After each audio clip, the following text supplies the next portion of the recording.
So mga tol, magandang balita po para sa ating mga Pinoy boxing fans sapagkat sa kakatapos lang po ng laban ng pambato natin na si Vince para sa South Korea kontra sa former world champion Japanese Hiroto Kyogochi. Panalo si Vince Paras via unanimous decision. Nakabawi na po siya dito kay Kyogochi dahil natalo si Paras noong naglaban sila taong 2018. Umabante na ang record ni Paras sa 21 wins and 2 losses and 1 draw with 16 knockouts, habang bumagsak naman ang record ni Hiroto Kyogochi sa 18 wins and 2 losses with 12 knockouts. Katulad nga po ng inaasahan ng karamihan mga tol, na yayakapin na naman ni Vince Paras ang round girl.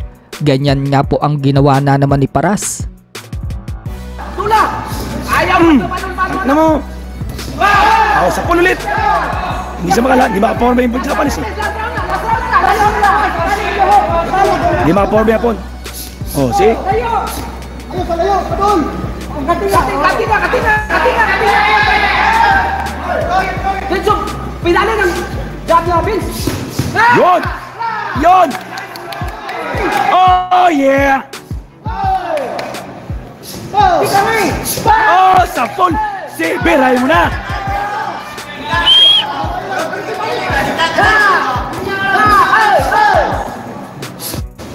Yun! Inabangan talaga. Minamalat na ako.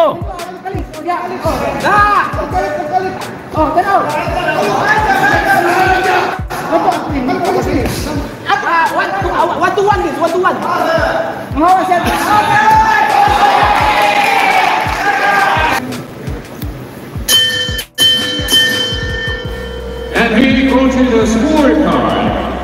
Judge Shin Young-ha, 97 to 93. Judge Jae Myung-lee, 97 to 93. Judge Hyun-woo Lee, 96 to 94. Down. To the winner by unanimous decision.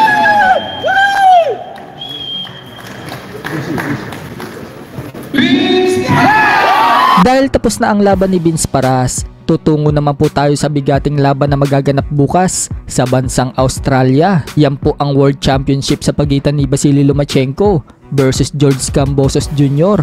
Paglalabanan po nila ang bakanting IBF Lightweight World Title at IBO Lightweight World Title. Sa kakatapos lang po ng weigh-in nila kanina mga tol, tumimbang si Kambosos ng 134.2 pounds. Habang tumimbang naman si Lomachenko ng 134.9 pounds. Nakuha po nila ang weight limit sa 135 pounds. Kaya tuloy na po ang bakbakan nila bukas. Katulad nga po ng huli nilang face-off na tumagal ng halos 3 minuto. Ganun na naman po uli noong mag-face-off sila kanina. Tumagal na naman ng 3 minuto ang titigan nila.